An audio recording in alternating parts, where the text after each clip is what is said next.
పశ్చిమ గోదావరి జిల్లా చింతలపూడి మండలం చింతలపూడి పట్టణంలో కరోనా కేసులు ఉన్న ప్రాంతంలో రెడ్ జోన్ విధించారు. రెడ్ జోన్ పరిధిలో ఉన్న కొంతమంది వ్యాపారస్తులను చింతలపూడి ఎమ్మెల్యే ఉన్నమట్ట ఎలిజా అందరినీ పిలిపించి రెడ్ జోన్ ఎత్తేసే వరకు వ్యాపారాలు నిలవాలని కోరారు. అదేవిధంగా వాళ్లకున్న సమస్యలు తెలుసుకుని తక్షణమే పరిష్కారం చేస్తామని హామీ ఇచ్చారు.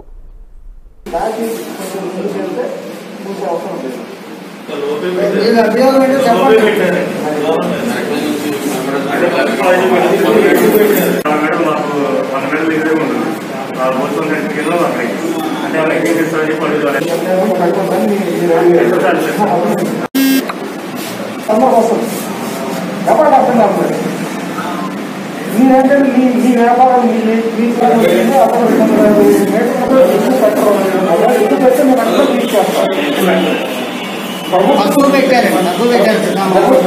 ప్రకారం పడతారు కానీ మన